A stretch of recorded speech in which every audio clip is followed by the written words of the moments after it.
Պարոն Հովհաննիսյան, երեկ ձեր թիմակից Էջմիածնի համայնքապետ Դիանա Գասպարյանը հայտարարեց, որ մտադիր է հրաժարականի դիմում ներկայացնել։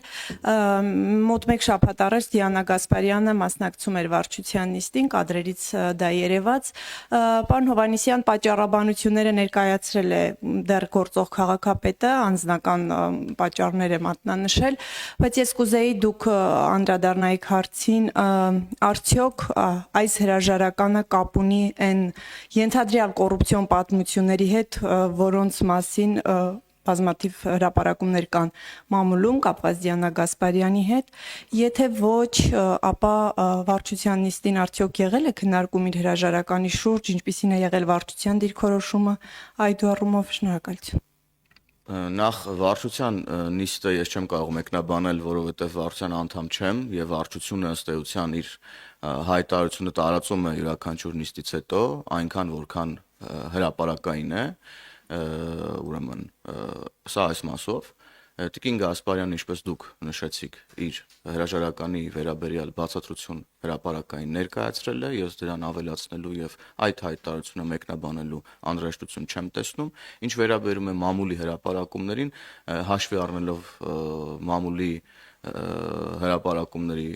բազմագույն լինելը միշտ, ես ուղղակի խուսափ եմ դրանք մեկնաբանել, որովհետև որևէ հիմնավորում եւ հիմք չեմ տեսնում դրանք մեկնաբանելու մասին։ Պարոն Հովհաննիսյան, ուղղակի մի կարճ ճշտող բան, այդ ամբողջ հրապարակումները, որոնք դուք չգիտեմ ոնց բնորոշեցիք, ամեն դեպքում այդ ամբողջ հրապարակումները, այդ ամբողջ պատմությունները, շինթույլտվություններ, կադաստրային արժեքից ցածր հողի վաճառքներ, ընտանիքի անդամների հետ գնումներ եւ այլն, այս ամբողջը ազդեցություն չի ունեցել իր հրաժարականի վրա։ Ես կրկնեմ, հրաժարականի մեկնաբանությունը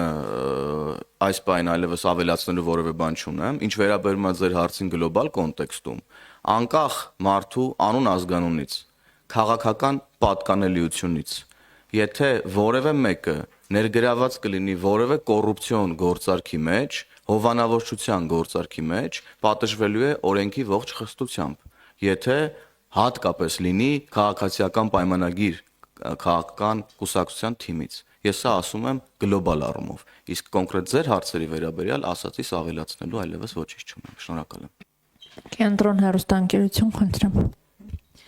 Երեկ Նիկոլ Փաշինյանը պատասխանելով ադրբեջանցի լրագրողի հարցին կրկին անդրադարձավ սահմանադրությանը եւ ԵԱՀԿ Մինսկի խմբին, ըստ էության մենք ոչ մի նորություն չլսեցինք,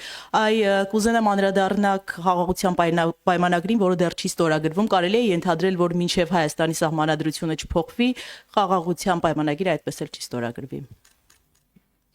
Ոչ չի կարելի նման բան ենթադրել, առնվազն երեկվա նաև վարչապետի պատասխաններից, որոնք նա հնչեցրեց ի պատասխան ադրբեջանցի լրագրողին, ըստ էության կրկնելով այն, ինչ մենք ասել ենք բազմիցս, մենք այսպես ասած անգամ իրականության մեջ եթե դիտարկենք Ադրբեջանի մտահոգությունները կապված Հայաստանի Հանրապետության սահմանադրության մեջ, նախ մենք էլ ենք արձանագրում, որ մենք էլ ունենք ուրեմն մտահոգություններ կապված Ադրբեջանի սահմանադրության հետ, նաև քաղաքական գործընթացների հետ որոշ շրջանակների կողմից Ադրբեջանում տեղի ունեցող, որոնք էլի տարածքային պահանջների մասին են Հայաստանի Հանրապետության նկատմամբ, մենք կոնկրետ առաջարկությամբ ենք հանդես եկել, այս բոլոր հարցադրումները եւ մտահոգությունները փարատվում են խաղաղության պայմանագրի տեքստում, այն իմաստով, որ միջազգային պայմանագիրը վեր է ներպետական օրենսդրությունից եւ հետեւաբար այս մտահոգությունները երկու կողմից եղած, ուրեմն հողի վրա այլևս փարատված կլինեն, եթե մենք ստորագրենք խաղաղության պայմանագիրը եւ առաջարկում ենք խաղաղության պայմանագիրը ստորագրել ուրեմն նույն տեղում, նույն ժամին, ինչպես վարչապետը նշեց, ԵԱՀԿ Մինսկի խմբի ուրեմն լուծարման մասին համատեղ հայտարարության հետ։ Եվ այսպես ենք մենք պատկերացնում խնդրի լուծումը, սա է մեր առաջարկը Ադրբեջանին եւ մենք ակնկալում ենք կառուցողական մոտեցում մեր առաջարկին։ Շնորհակալ եմ։